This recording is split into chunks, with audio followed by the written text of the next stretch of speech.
این آسمون سالها ستاره دریده، بس بذار رعدش رو صدا بزنیم ها، که زندگی رو واسه اجاره ندید. پرنده ای که پرواز و بی اجازه پرید، به دار کشیده شد تن غمین ما بارها، و تماشا بود نصیب کفتارها. تو هزار زن تو هزار غریب، کنار هزار مرد فرزند اعدام زمین. خسته از جسارت یه شهر بعد غارت، تلاش میکنم انتخاب، اما یه کوه غم توم دفنه از شرارت. هنوزم در به در میرم، جر خورده قلبم از بس که جنگیدم. سرد و زخمی میرسه بهار، من هر بار از ته لحظه ترسیدم. رقصیدم تو سایه شیطان، در حال فرار از دست 9 میلیارد انسان. تو این خلأ بیگانگی مواجه زخم‌های روح زیر سیلان. هر بار گلوله کرد امید و رنگ خون، میخورم به پوچ پا میشم که بدونم که زندم. میخونم بدونی چی گذشت بمون، یه سرزمین حاشیه نطفه دارم. یه باغ از خلق میونه حفره ها دفن، تو این خاک انسان کش جویبار خون. من هر کی رو شناختم مرد کنارم. از تبار آزاد و به میله میبستن، شبان کشایی که از سپیده میترسن. در رنده ها رو باید درید، اگه درنده نبودم به هم نمیرسید فرهنگ. میونه کفتارها لباس دلا گذشتم من از نقاب ها، رازم و توی گوش فاحش ها خوندم. شعر بیداری میچرخه تو تخت خواب ها، ولی مبارزه از یادمون نمیره. تو این خاک مرده هر روز میروی میله سوز از بانگ انسان میشکنه استخون زندان رو، و خیه های سر پاره میشه و خونه احساس های مرده تازه میشه. تو یه زندانی میکشه داد تا به کار بزرم و برابر و آزاد.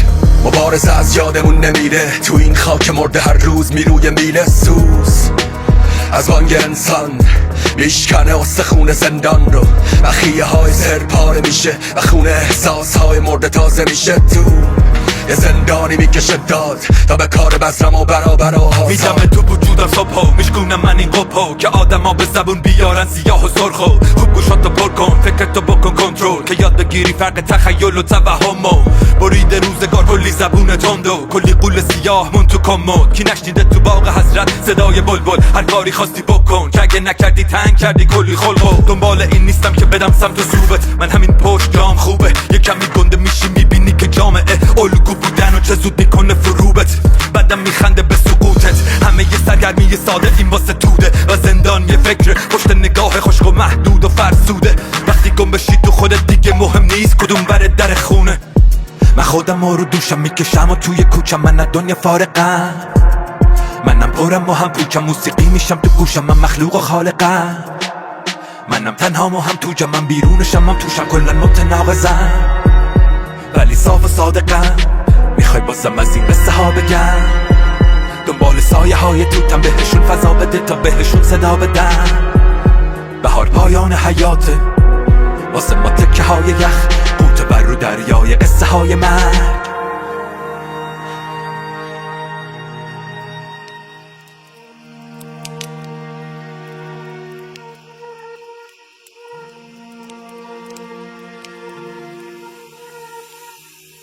مبارزه از یادمون نمیره، تو این خاک مرده هر روز میروی میله سوز از بانگ انسان میشکنه استخون زندان رو، و خیه های سر پاره میشه و خونه احساس های مرده تازه میشه. تو یه زندانی میکشه داد تا به کار بزرم و برابر و آزاد. مبارزه از یادمون نمیره، تو این خاک مرده هر روز میروی میله سوز از بانگ انسان میشکنه استخون زندان رو، و خیه های سر پاره میشه و خونه احساس های مرده تازه میشه. تو یه زندانی میکشه داد تا به کار بزرم و برابر و آزاد.